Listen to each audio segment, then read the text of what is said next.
Welcome to Failed Forward, a podcast for professionals who are wondering, how the hell did I get here? Join your host, Rachel Durkin, and me, Donna Miller, as we discuss the messy, bumpy, and often unattractive journey to success. After all, if it isn't hard to do, is it really worth doing? Hello, and welcome to Failed Forward, a podcast for those of us who are wondering, how the hell did I get here? I'm Rachel Durkin with Paradigm Marketing and Design, a web marketing, branding, and sales enablement agency that specializes in working with clients with a complex sale to help their sales team shorten the sales cycle and increase the number of meetings that are qualified that they are having. And I am joined by my lovely and talented co-host, Donna Miller. Donna, tell us about yourself. Why, thank you, Rachel. Yes, I am Donna Miller. I am President and Chief Visionary Officer at C3 Workplace, as well as founder of Donna Miller Business Growth Consulting. And for the last 30 years, hard to believe, we have been helping companies accelerate their growth by providing space, business advisory, and support services. So we build systems that are interconnected, that give our clients the foundation to scale their businesses. And speaking of scaling, we have an amazing guest today who has started and scaled quite a few businesses and has some really great stories to tell. So Bobby, please introduce yourself to our audience and tell us a little bit about yourself. Yeah, first I want to just say I thank you so much for including me in this journey of yours. I know that it's a lot of work to put these types of endeavors into place and really run with them. So I commend you, because there are a lot of people who talk about doing these types of things and they don't actually execute on them. So hats off to you ladies for doing a great job and putting this all together. I'm Bobby Mascia. I am owner of a wealth management firm that I started about 2016. I also own 18 Dunkin' franchises in the local New Jersey area. And Just I have why you're so energized. Yeah, no, that's right. That's right. Because America and Bobby runs on Dunkin'. And I have a manufacturing company. So all that we run out of a family office that I created through my wealth management firm. And we work with entrepreneurs. So what I found is that as an entrepreneur prior to getting into this business, so it probably makes sense for me to take just one step back, right? Absolutely. Tell us your story. So I started my career, graduated from Lehigh University with a double major, a major in marketing and a major in finance. And I just had my blinders on and I was going to be an investment banker. Come hell or high water, that was exactly what I wanted to do. And, looking back, it's funny because it would have been great for a Kobe test to be given out in college as well. So this way you kind of had a little bit of an understanding of what your MO is in life, but there wasn't. And I was just dead set. And that's what I wanted to do. So I graduated. I got a job with a consulting firm going in and out of asset management firms and hedge funds. I then started taking graduate classes at NYU. I was studying for my CFA, which is a Chartered Financial Analyst designation. It's like one of the hardest designations to get into in the finance world. And shortly thereafter, 9/11 happened.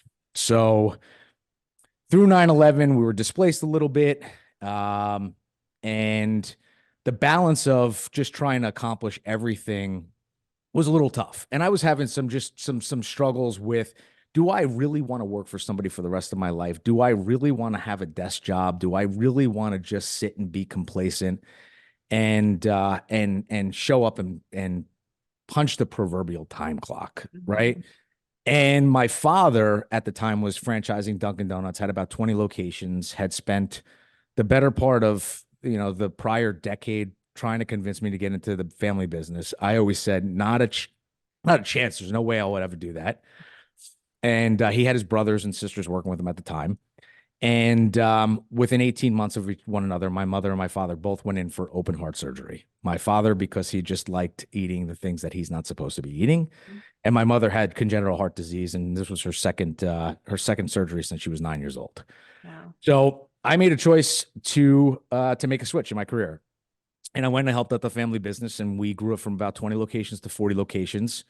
And what I found out really quickly over the 9 years that I spent, especially after I had my second kid, was this would never be my business.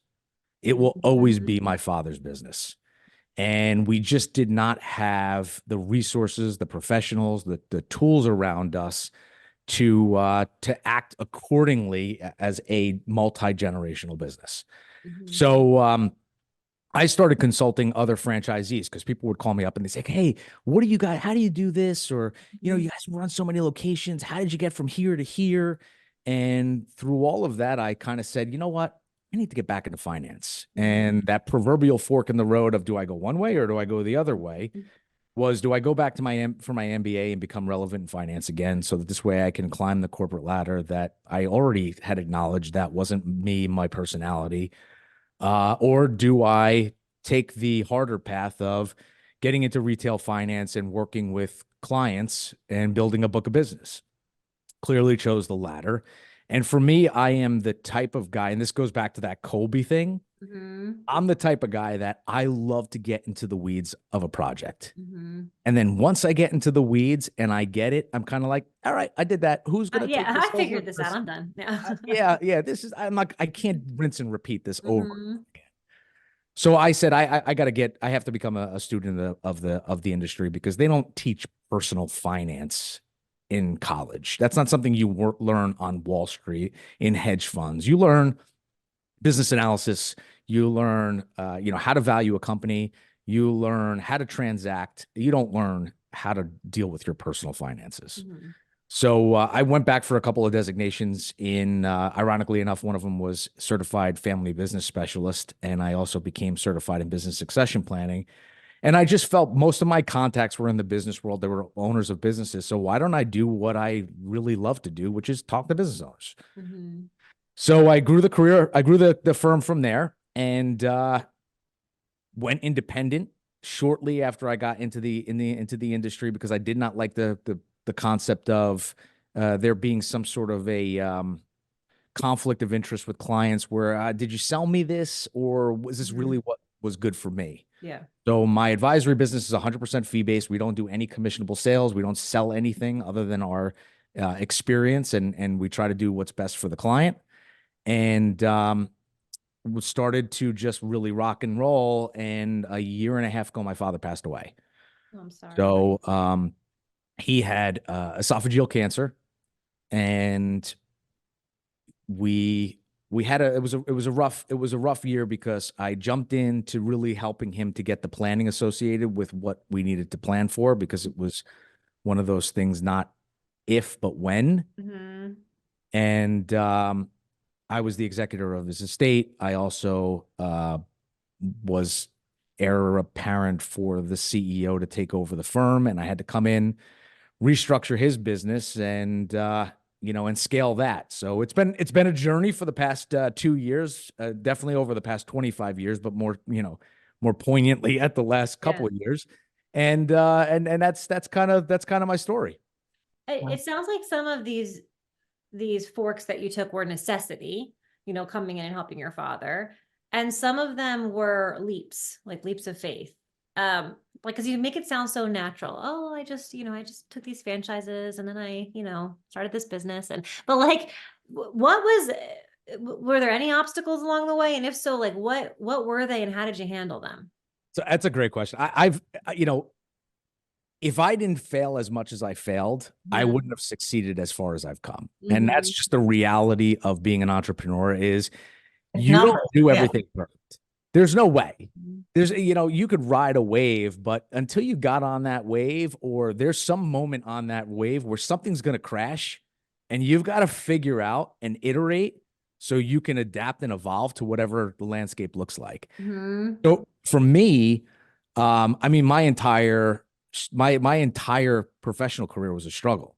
Mhm. I left Wall Street, confused at what the hell I wanted to do, ended up in the one place that I never wanted to be, which was my family business. Yeah. My father was a control freak, and I loved him to death, but he was a pain in the ass to work for. Mhm. He paid for me to go to college, so I was an indentured servant for the majority of the time that I spent in his business. Mhm. And there was a proverbial carrot and stick the whole time. Mhm. So when I had to make the change for myself, my family, my own psychological well-being, when you Mhm. get down to it, I mean, that was a struggle.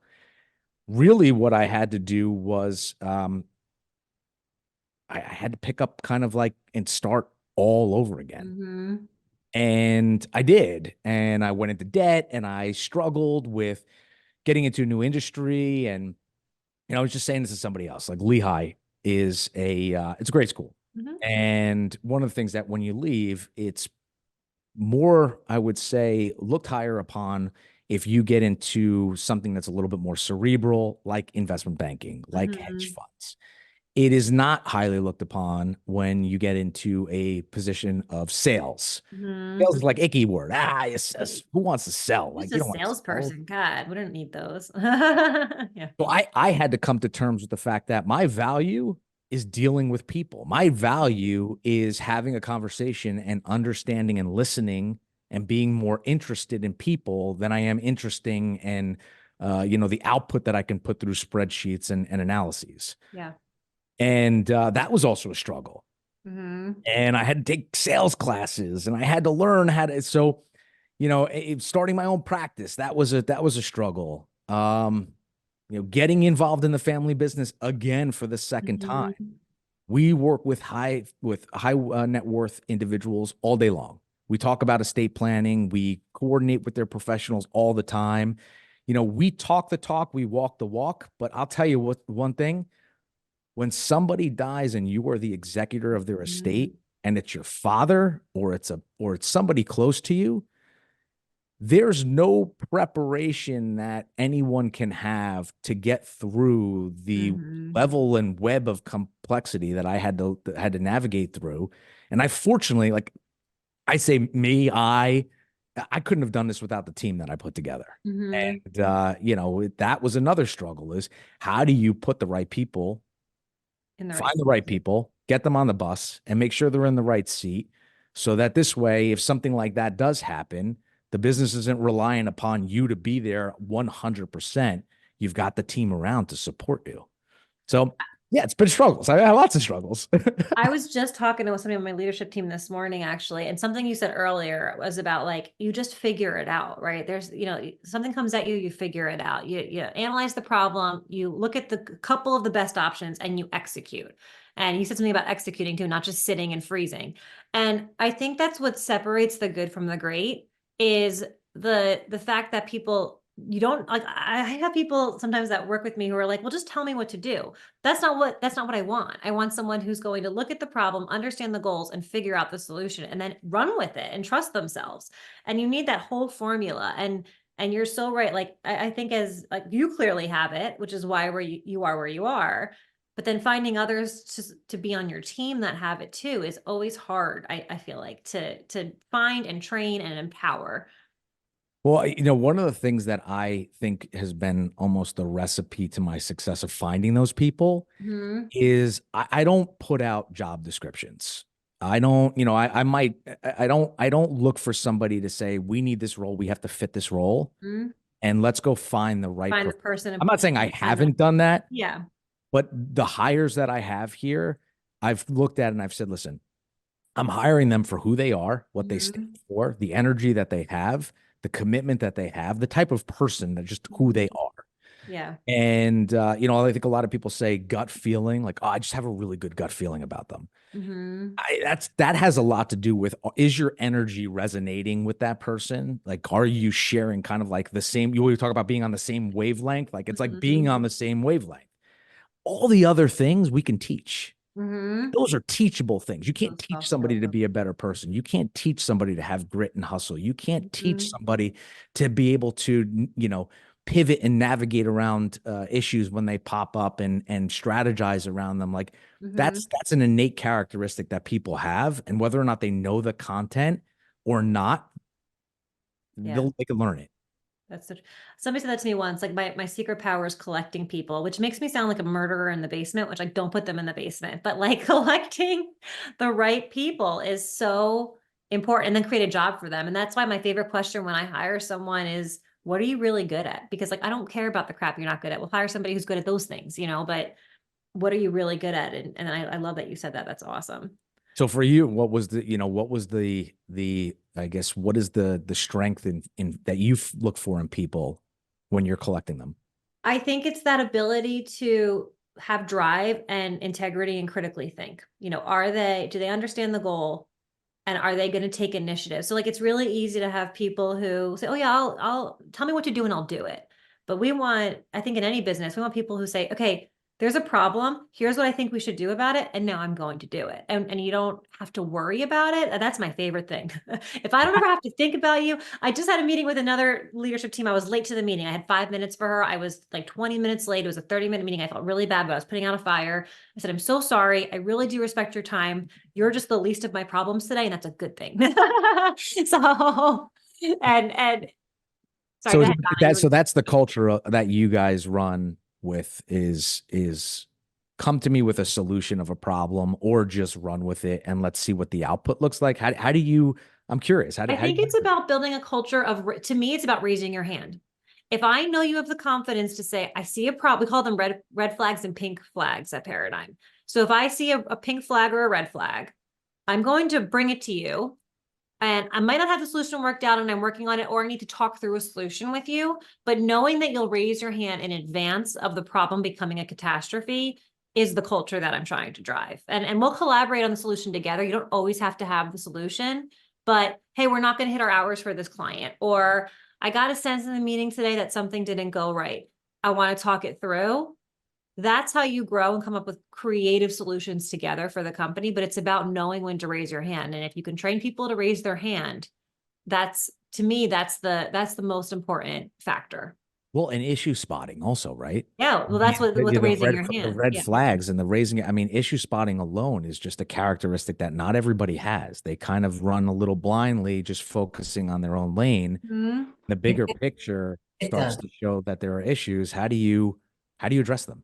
Right. Yeah. And that's an important trait. That's Mhm. I like the way you do that. It Pink goes flag. to culture, and it goes to culture, it's steeped in culture. And as we kind of hit the wall on our time, the one thing I was thinking was, you talked about having to start over and those things that you had to overcome and getting the right people on the bus in the right seats. We're all Jim Collins fans. But I do find that the best question or the area for interviewing, and I don't do this myself so much anymore, but I want to hire overcomers. I want to hire someone who had to overcome something in their personal life, because if they haven't overcome something in their personal life, I'm not sure they're really going to go all in problem solving for me and be comfortable to raise their hand for the pink flag or the red flag. So, I think that's what we're all trying to do, is build teams that reflect our values, serve our clients, and help us from failing forward any more than we have to. So, as we wind up, Bobby, briefly, if you had one thing that you could do differently, what would it be? Just one. Or I could have done differently in your career. So, for me, I started this off by saying some of the failures are really how you learn and you kind of come to your solutions. And what I would have liked to have done sooner was, instead of being so blinded and predetermining what my course of life was going to look like, I wish I would have had some just introspection to take a Kobe test early, or take a DISC test, or talk to somebody who can really talk through where my natural gravitation is to different task projects, what my method, my MO is, because I feel like if I would have honed in on that a little bit sooner in life, I would have been able to leverage that. And instead, I was always brought up, work hard. Work hard, play hard, work hard, play hard, work hard, play hard. It was never work smart, play hard. It was work hard, play hard. Yeah. And that took some time. So I would have loved to. I love that. I've never even thought that with my kids. Oh my God, I'm raising them so wrong. I'm so. Well, I can get on my soapbox and how, like, Yeah. I have 3 kids. So my middle child, I don't know why Apple keeps putting this thumbs up thing. My middle child is your typical middle child. He is just high energy, can't sit still. He's a boy, and we've got to figure out how can we have him fit into this structure of a classroom setting for an entirety of a day, 5 days a week, and have him not like disrupt or get up out of class or get antsy. And you can't change a kid like that. Like No. he's got to grow out of that. That's just part of like who he is. Mhm. And we seem to just always want to put the square peg in the round hole and just jam it with the hammer as much as we can. And I would love for even schools to just consider this early on Mhm. and start to help kids, direct them in a way that they most gravitate to, and not just keep slamming on that square peg to get into the round hole. So yeah. Thank you. All right, Bobby, we're coming up on time. Tell our audience where they can find you. So we have a Green Ridge Wealth Planning is grwealthplan.com. We work with entrepreneurs and for custom investment management and financial planning. You can also find me at bobbymascia.com. We have a podcast, blogs, webinars once a month also that focuses, we call the webinars the investment committee. That focuses on current events in the market. We also bring in a professional to talk about things that are really specific to needs of business owners that they come across in their lives. So bobbymascia.com, grwealthplan.com, on pretty much Instagram, Facebook, TikTok, whatever. I think we've got them all, right? Yeah, we've got them all. Just search my name. You'll find me. Awesome. Awesome. Well, thanks for joining us, Bobby. And until next episode, we hope you all avoid failing forward or at least learn from it. Thanks so much and have a great day.